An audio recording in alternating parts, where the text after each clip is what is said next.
வணக்கம் மக்களே, நாம் இந்த ஆரோக்கியமான பதிவில் நம்முடைய இதயம் பலம் பெறுவதற்கு நாம் என்னென்ன மாதிரியான ஆரோக்கியமான உணவுகளை எடுத்துக்கொள்ள வேண்டும் அப்படின்றத பற்றி பார்க்க போகிறோம். இதயம் நம்முடைய உடலை, உயிரை இயக்கக்கூடிய மிக முக்கியமான உறுப்பு. அதை எப்போதுமே நம்ம ஆரோக்கியமாக வைத்துக்கொள்ள வேண்டியது மிக அவசியம். இந்த இதயத்தில் ஏதாவது ஒரு பிரச்சனை ஏற்பட்டுச்சு, இயக்கம் தடைப்பட்டால் கூட மனிதர்களினுடைய அன்றாட நடவடிக்கைகள் கடுமையாக பாதிக்கப்படும். அதனால் இதயத்திற்கு வேண்டிய ஊட்டச்சத்துக்கள் என்னென்ன, அந்த ஊட்டச்சத்துக்கள் இருக்கக்கூடிய என்னென்ன உணவுகளை நம்ம எடுத்துக்கொள்ளணும் அப்படின்றத பற்றி தெளிவாக விளக்கமாக பார்க்கலாம். அதை பற்றி பார்க்குறதுக்கு முன்னாடி இந்த வீடியோவுக்கு மட்டும் ஒரு லைக் கொடுத்துட்டு இந்த தகவலை அவங்களுக்கு தெரிஞ்சவங்களுக்கும் ஷேர் பண்ணிவிடுங்க. ஏன்னா அது அவங்களுக்கும் பயனுள்ளதாக இருக்கக்கூடிய ஒரு ஆரோக்கியமான பதிவு தான். இது போன்ற அப்டேட்ஸ்கள் நீங்கள் தொடர்ந்து பார்க்குறதுக்கு நம்மளுடைய ஹெல்த் நியூஸ் தமிழ் சேனலை மறக்காமல் சப்ஸ்கிரைப் பண்ணி வச்சுக்கோங்க. பக்கத்தில் இருக்கக்கூடிய பெல் பட்டனையும் கிளிக் பண்ணி ஆல் அப்படின்ற ஆப்ஷனையும் செட் பண்ணி வச்சுக்கிட்டீங்க அப்படின்னா நான் போடக்கூடிய எல்லா அப்டேட்ஸும் உங்களுக்கு நோட்டிஃபிகேஷன் அடிக்கடி வந்து சேரும். செய்வாங்க மக்களே, இப்போ வீடியோக்குள்ளே போயிடலாம். புதிய மூலிகைகள் நாம் எடுத்துக்கொள்ள வேண்டியது அவசியம். அப்போ தான் நம்மளுடைய இதயம் வந்து பலம் பெற ஆரம்பிக்கும். நம்ம தினசரி நம்மளுடைய உணவுகளில் உப்பு மற்றும் கொழுப்பு உணவுப் பொருட்களுக்கு பதிலாக மூலிகையை அதிகமாக சேர்த்துக்கொள்ளணும்.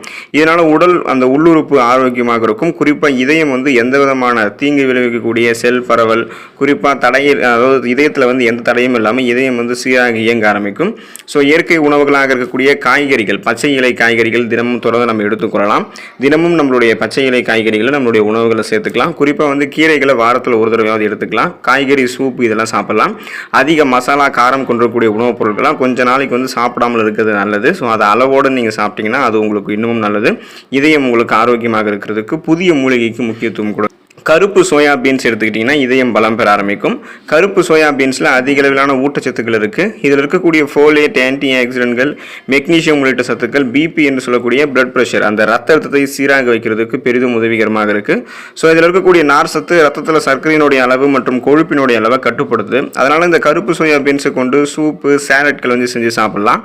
கேன்களில் அடைக்கப்பட்ட கருப்பு சோயா பீன்ஸ்களை வந்து நீங்கள் தண்ணீர் கொண்டு அலசும் போது அதில் இருக்கக்கூடிய அதிகப்படியான உப்புகளை உங்களால் நீக்க முடியும்.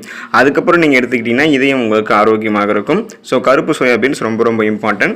சால்மன் மீன் நம்ம எடுத்துக்கொள்ளும் போது இதயம் பன்மடங்கு நமக்கு பலமாக இருக்கும். இதய பாதுகாப்பிற்கு சால்மன் மீன் மிகச்சிறந்த ஒரு தேர்வு. சால்மன் மீனில் அதிக அளவு ஒமேகா 3 கொழுப்பு அமிலங்கள் இருக்குது.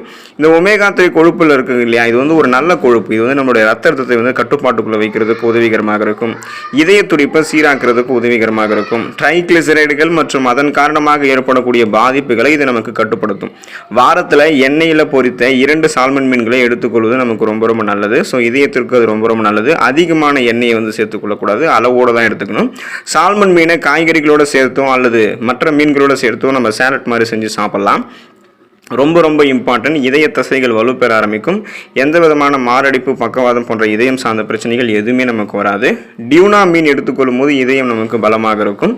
இதய பராமரிப்பில் சால்மன் மீனை அடித்து பெரிதும் பல பேருக்கு ரெக்கமெண்ட் பண்ணப்படுறது டியூனா மீன் தான். மற்ற டியூனா வகைகளை ஒப்பிடும்போது நீங்கள் இந்த டைப்பில், அதாவது ஆல்பகோர் அப்படின்னு சொல்லக்கூடிய அந்த வெள்ளை டியூனா மீன் எடுத்துக்கலாம். இதில் அதிக அளவு ஒமேகா 3 கொழுப்பு அமிலங்கள் இருக்குது.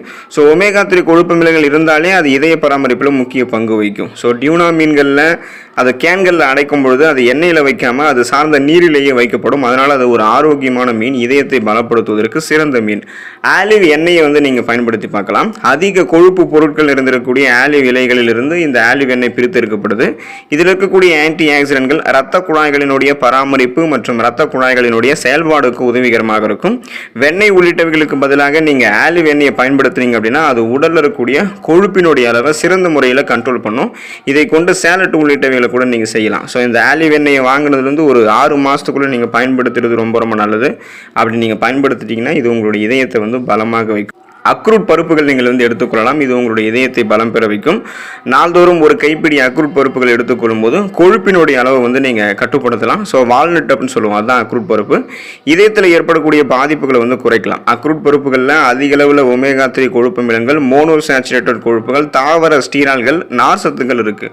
கொழுப்பு சத்துக்கள் அதிகம் இருந்திருக்கக்கூடிய சிப்ஸு, குக்கீஸ்கள் இதுக்கெல்லாம் பதிலாக நீங்கள் உங்களுடைய உணவுகளில் என்ன சேர்க்கணும் அப்படின்னா அந்த அக்ரூட் பருப்புகள், அதாவது பிஸ்தா பருப்பு எடுத்துக்கொள்ளும் போது உங்களுக்கு இதயம் பலம் பெற ஆரம்பிக்கும். சாலட்களில் நீங்கள் வந்து சேர்த்தும் சாப்பிடலாம். அடிக்கடி ஸ்நாக்ஸ் மாதிரி டைம்லையும் சாப்பிடலாம். ஸோ இந்த பிஸ்தா பருப்பு, அதாவது இந்த அக்ரூட் பருப்பு உங்களுக்கு ரொம்ப ரொம்ப, அதாவது வால்நட் அப்படின்னு சொல்லக்கூடிய இந்த அக்ரூட் பருப்பு உங்களுக்கு ரொம்ப ரொம்ப இம்பார்ட்டன்ட். பாதாம் பருப்பு எடுத்துக்கொள்ளும் போது இதயம் பலம் பெற ஆரம்பிக்கும். பாதாம் பருப்புகள் காய்கறி, மீன், சிக்கன் உள்ளிட்ட நிறைய வகைகளில் அந்த உணவுகளோட சேர்த்தும் சாப்பிடலாம். இதில் வந்து தாவரங்களினுடைய ஸ்டீரால்கள் இருக்குது, நார் சத்து இருக்குது. ஸோ இது இதயத்துக்கு வந்து இதமளிக்கக்கூடிய நல்ல கொழுப்புகளை அதிக அளவில் கொண்டு இருக்கிறதால நல்ல கொழுப்புகளினுடைய அளவை மட்டும் நம்மளுடைய உடலில் அதிகப்படுத்தும். பலப்படுத்தும். அப்போ இதயம் நமக்கு ஆரோக்கியமாக இருக்கும். கெட்ட கொழுப்பினுடைய அளவு எல்லாத்தையுமே பாதாம் வந்து குறைச்சிறதால ரத்த நாளங்கள் இயல்பான அளவில் சுருங்கி விரிஞ்சு எந்த விதமான தடையும் இல்லாமல் இதயத்துக்கு ரத்தத்தை அனுப்பும். இதனால மாரடைப்பு, பக்கவாதம் போன்ற எந்த பிரச்சனையும் இருக்காது. ரத்த ஓட்டம் சீராக இருக்கும். இதய துடிப்பும் நமக்கு சீராக இருக்கும். பாதாம் நம்மளுடைய உடல் இருக்கக்கூடிய கெட்ட கொழுப்புகளை அகற்றுவதற்கு ஹெல்ப் பண்ணுது. ஸோ நாள் ஒன்றுக்கு ஒரு கைப்பிடி அளவு பாதாம் எடுத்துக்கொள்ளும் போது அந்த நாள் நம்மளால் இனிய நாளாக மாற்றிக்க முடியும். கொலஸ்ட்ரால் எல்லாம் குறைச்சி இதயத்தை பலமாக நம்ம வைத்துக் கொள்ளலாம். டோஃபு நம்ம எடுத்துக்கொண்டோம் அப்படின்னா இதயம் நமக்கு ஆரோக்கியமாக இருக்கும். சோயா பீன்ஸ்களை நன்றாக மசித்து தயாரிக்கப்படுறது தான் டோஃபு. ஸோ இது வந்து அதிக அளவு சோயா பீன்ஸ் வந்து சோயா புரதங்கள் இருக்குது. இது மட்டும் இல்லாமல் இந்த சோயா பீன்ஸில் வந்து பார்த்தோம் அப்படின்னா குறிப்பாக வந்து பார்த்தோம்னா டோஃபு, அதாவது சோயா பீன்ஸ் வச்சு செய்யப்படக்கூடிய இந்த டோஃபு இருக்குங்க இல்லையா. ஸோ இதில் வந்து மினரல்ஸ், நார்சத்து, பாலிசாச்சுரேட்டட் கொழுப்புகளாக இருக்குது. அப்போ இது நம்மளுடைய உணவுகளில் சின்ன சின்ன பீஸாக அந்த டோஃபு வந்து எடுத்துக்கிட்டோம் அப்படின்னா அது எண்ணெயில் வறுத்து நம்ம சாப்பிட்டோம் அப்படின்னாலும் புரதம் அதிகமாக நமக்கு கிடைக்கும். இதை ஜூஸ் மாதிரி எடுத்தும் சாப்பிடலாம். இந்த டோஃபு நம்மளுடைய இதயம் பலம் பெறுவதற்கு உதவிகரமாக இருக்கும். இனிப்பு உருளைக்கிழங்கு என்று சொல்லக்கூடிய சர்க்கரை வெள்ளிக்கிழங்கை இதயம் பலம் பெறுவதற்கு எடுத்துக்கலாம். ஸோ மற்ற உருளைக்கிழங்கு நீங்கள் கம்பேர் பண்ணும்போது இந்த சர்க்கரை வெள்ளிக்கிழங்குல குறைந்த அளவு கிளைசமிக் இருக்குது. இதன் காரணமாக இது நம்மளுடைய ரத்தத்தில் சர்க்கரையினுடைய அளவை அதிகரிக்க விடுறது கிடையாது. நார் சத்துக்கள், விட்டமின் ஏ, லைகோபின் உள்ளிட்டவைகள்லாம் இந்த சர்க்கரை வெள்ளிக்கிழங்குல அதிக அளவில் இருக்குது. இனிப்பு சாப்பிடக்கூடிய விருப்பம் உடையவர்கள்லாம் தங்களுடைய ரத்தத்தில் வந்து இயற்கையான அளவில் சர்க்கரையினுடைய அளவை கண்ட்ரோல் பண்ணி நாளடைவில் அந்த சுகர் பிரச்சனை விடுபடுவதற்கு அளவோடு என்ன பண்ணலாம் அப்படின்னா இனிப்பு உருளைக்கிழங்கு, அதாவது சர்க்கரை வெள்ளிக்கிழங்கு எடுத்துக்கலாம். இது கூட ஏலக்காய், எலுமிச்சை ஜூஸ் இதெல்லாம் கலந்து நீங்கள் எடுத்துக்கொள்ளும் போது பிளட்டில் சுகருடைய அளவு உங்களுக்கு கண்ட்ரோலாக இருக்கும். நாளடைவில் அந்த சுகர் பிரச்சனை நீங்கள் விடுபட்டு விடலாம்.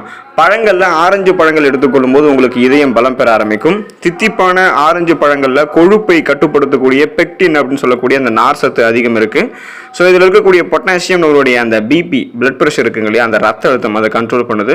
நாள் ஒன்றுக்கு நம்ம ஒரு டம்ளர் ஆரஞ்சு ஜூஸாவது எடுத்துக்கொள்ளும் போது ரத்த குழாய்களினுடைய செயல்பாடுகளை அது துரிதப்படுத்தும். ஒரு ஆரஞ்சு பழத்தில் 62 கலோரிகளும் 3 கிராம் நார் சத்தும் இருக்குது. ஸோ ஆரஞ்சு பழமோ ஆரஞ்சு ஜூஸோ நம்ம எடுத்துக்கிட்டோம் அப்படின்னா இதயம் நமக்கு பலம் பெற ஆரம்பிக்கும். ரத்த ஓட்டம் சீராக இருக்கும். மாரடைப்பு, பக்கவாதமெல்லாம் நமக்கு எதுவுமே இருக்காது.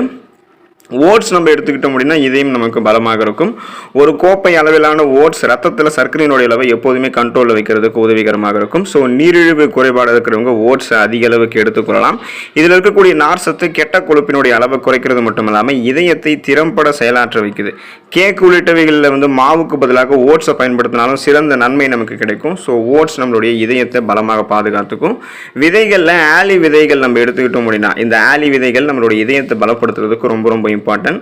ஆலி விதைகள் இருக்கக்கூடிய நார் சத்து, லிக்னான் போன்ற தாவர வேதிப்பொருட்கள், ஒமேகா 3 கொழுப்பமிலங்கள் இதெல்லாமே இதயத்திற்கு நன்மை பயக்குவதாக இருக்கு. ஸோ ஆலி விதைகளை தயிர், சாண்ட்விச் உள்ளிட்டவைகளோடு கலந்தும் சாப்பிடலாம். நீங்கள் இது மாதிரி ஆலி விதைகள் குறிப்பாக இது கூட வந்து இன்னும் நிறைய விதைகள் மற்றும் நட்ஸ் எல்லாம் நீங்கள் சேர்த்து சாப்பிட்டீங்கன்னா இதயம் நமக்கு பலம் பெற ஆரம்பிக்கும். வால்நட்ஸ், பிஸ்தா, அக்ரூட் பருப்புகள் இதெல்லாத்தையும் தொடர்ந்து பாதாம் பருப்புகள் இதெல்லாம் ஒன்றா சேர்த்து சாப்பிடும்போது விதைகள் மற்றும் நட்ஸையும் ஒரு கைப்பிடி அளவு எடுத்துக்கொண்டீங்க அப்படின்னா இதயம் நமக்கு பலமாக இருக்கும். ஸோ இதனால் நமக்கு கொலஸ்ட்ரால்கள் வந்து குறைக்கப்படும், பிபி ப்ராப்ளம் குறைக்கப்படும், பிளட் ப்ரெஷர் எல்லாம் குறைக்கப்படுவதால் ரத்த நாளங்கள் இயல்பான அளவில் சுருங்கி விரிஞ்சு இதயத்துக்கு ரத்தத்தை அனுப்பும்போது மாரடைப்பு, பக்கவாதம் போன்ற எந்த பிரச்சனையும் இருக்காது.